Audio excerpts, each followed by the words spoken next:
இன்னைக்கு நம்ம வீடியோவில் என்ன பார்க்க போகிறோம் அப்படின்னா, ஒரு சூப்பரான பப் ஸ்லீவை பற்றி நம்ம பார்க்க போகிறோம். ரொம்ப ரொம்ப கவனமாக கவனிச்சா மட்டும்தான் இந்த ஸ்லீவ் வந்து நம்ம தைக்க முடியும். ரொம்ப ரொம்ப ஈஸியான ஒரு ஸ்லீவு. ஆனால் பார்த்தீங்கன்னா, நீங்கள் நிறைய பேர் வீடியோவில் பார்த்துட்டு இது கஷ்டம் அப்படின்னு சொல்லி தைக்காம விட்டுட்டு போயிருப்பீங்க. அந்த டிசைனை ரொம்ப ரொம்ப ஈஸியாக நம்ம சொல்லிக் கொடுக்க போகிறோம். எப்பயும் போல் நம்ம ஸ்லீவை வந்து வளைவு கட் பண்ணிவிட்டு இந்த மாதிரி நடுவில் சென்டராக ஒரு கோடு போட்டுக்கோங்க. அதுக்கு முன்னாடி நம்ம சேனலை சப்ஸ்கிரைப் பண்ணாமல் பார்க்குறவங்க சப்ஸ்கிரைப் பண்ணி பெல் ஐக்கானை கிளிக் பண்ணி பாருங்கள். அப்போ தான் நான் போகிற வீடியோ நோட்டிஃபிகேஷன் வருவாங்க. வீடியோக்குள்ளே போகலாம். இப்போ எப்பயும் போல நார்மல் ஸ்லீவ் எடுத்து நம்ம எப்படி நம்ம கட் பண்ணுமோ அந்த மாதிரி கட் பண்ணிவிட்டு இந்த இடத்துல இருந்து ஒரு 2 இன்ச்சு மார்க் பண்ணுங்கள். அந்த சென்டர்லேருந்து 2 இன்ச்சு மார்க் பண்ணுங்கள். அதே மாதிரி ஒரு 2 இன்ச்சு மார்க் பண்ணிக்கலாம். இந்த மாதிரி 2, அதுக்கு அடுத்து இன்னொரு 2 இன்ச்சு, அடுத்து இன்னொரு 2 இன்ச்சு. இந்த மாதிரி நம்ம 2 இன்ச்சை நம்ம வரைஞ்சிக்கலாம். இப்போ அந்த சைடு கோட்டில் இருந்து அந்த 2 இன்ச்சுக்கு ஒரு கோடு போட்டுக்கலாம். இந்த சைடு பார்க்கும்போது உங்களுக்கு ஒரே இடத்துல தான் கோடு போடுற மாதிரி இருக்கும். இந்த சைடு மட்டும் உங்களுக்கு விரிவாக அந்த 2 இன்ச்சுக்கு கனெக்ட் பண்ணுற மாதிரி இருக்கும். நான் வந்து ரொம்ப வீடியோ வந்து ஸ்லோ பண்ணி தான் உங்களுக்கு நான் வீடியோ காமிச்சிருக்கேன். அப்போ தான் உங்களுக்கு ஈஸியாக புரியும். வீடியோ வந்து முழுமையாக பாருங்கள். அப்போ தான் ஒரு டிசைன் நம்மளுக்கு தெளிவாக தெரியும். இப்போ அதே மாதிரி இந்த சைடு நம்ம கோடு போட்டுக்கலாம். இப்போ நம்ம வரைஞ்சி வச்சுட்டோம். இப்போ இந்த பகுதியில் வந்து எந்த இடத்துல வெட்டணும் அப்படின்றத கவனமாக கவனிங்க. நம்ம ஒரே நேர்கோட்டில் இருக்க அந்த கோட்டில் இருந்து அந்த 2 இன்ச்சுக்கு நம்ம கட் பண்ணிகிட்டே போகணும். அதில் வந்து ஒரு 1/2 இன்ச்சு 1/4 இன்ச்சு அந்த மாதிரி லைட்டாக வந்து கட் பண்ணாமல் விட்டுறணும். இதில் நடுவில் வந்து சென்டரான கோடை மட்டும் கட் பண்ணக்கூடாது. மற்ற எல்லா கோடுகளையும் நம்ம கட் பண்ணிக்கிறணும்.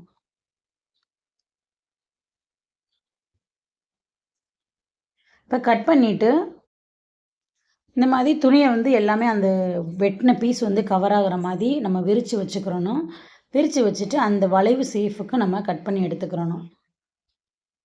கொஞ்சம் பெரிய துணி இருந்தால் மட்டும்தான் நம்ம டிசைன் பண்ண முடியும். இந்த டிசைனுக்கு நீங்கள் வெளியில் துணி எடுத்து நீங்கள் டிசைன் பண்ணால் தான் உங்களுக்கு வந்து பத்தும். நீங்கள் சாரீ கிளாத்தில் நம்ம ப்ளவுஸ் தைக்க கொடுத்துருக்காங்களா அந்த இதில் வந்து கண்டிப்பாக வந்து பத்தாது.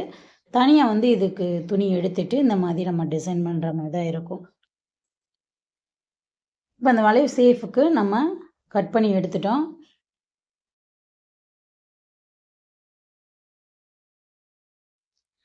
இப்போ கட் பண்ண பின்னாடி நம்ம ஒவ்வொரு மடிப்பாக அதில் வச்சு நம்ம இப்போ மடிக்க போகிறோம். இப்போ 2 கிளாத்துமே நம்ம 2 ஸ்லீவ்க்கானது நம்ம வச்சுருக்கோம். இப்போ ஒன்று தனியாக எடுத்துட்டு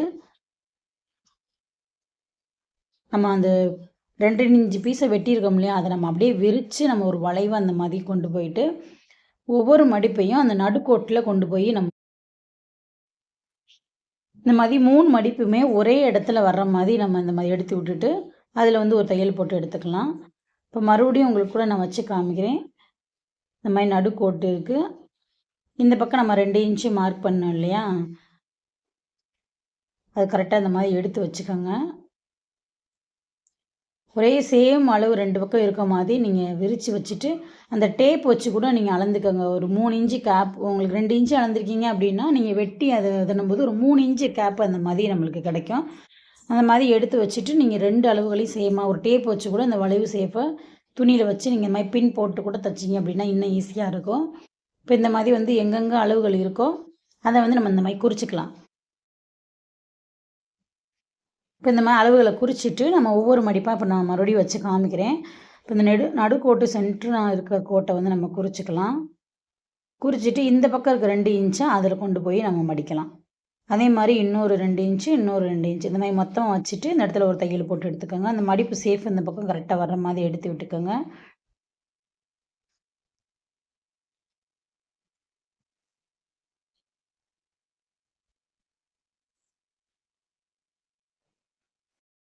இப்போ அதே மாதிரி இந்த சைடு இருக்க மடிப்பை நம்ம ஆப்போசிட்டாக மடிக்கணும்.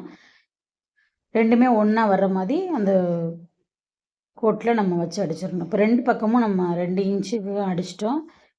இப்போ அவ்வளோதான், ஒரு சிம்பிளான பப் ஸ்லீவ் வந்து ரெடி ஆயிடுச்சு. இந்த மாதிரி கரெக்டாக எடுத்து விட்டுட்டு நீங்கள் ஸ்லீவ் ஜாயின் பண்ணும்போது உங்களுக்கு அந்த பப் ஸ்லீவும் அழகாக தெரியும். அதே மாதிரி இன்னொரு ஸ்லீவை நான் தைச்சு காமிக்கிறேன்.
2 கையுமே நம்ம ரெடி பண்ணிட்டு, அதில வந்து நம்ம லைனிங் பீஸ கீழ நார்மலா மடிப்பு வைக்காம வச்சு நம்ம அடிச்சுக்கிறணும்.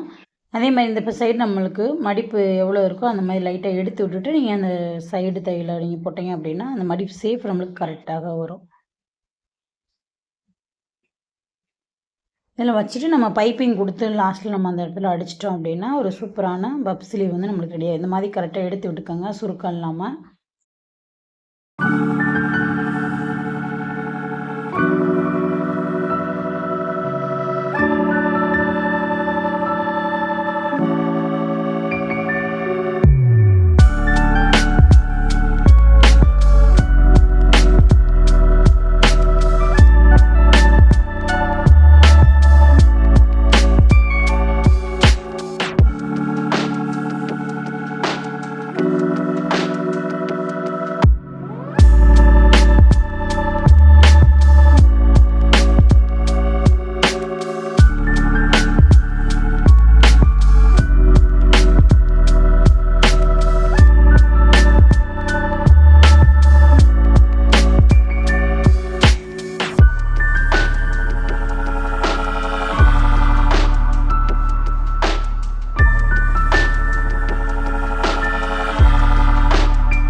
பாருங்கள், சூப்பரான ஒரு ஸ்லீவ் டிசைன் ரெடி ஆயிடுச்சு. அதுக்கு மேட்சாக நம்ம ரவுண்டில் ஒரு சூப்பரான டிசைன் வந்து ரெடி பண்ணியிருக்கோம். ஒரு பட்டன் வச்சுட்டு செம்மையாக வந்து ரெடி ஆயிடுச்சு.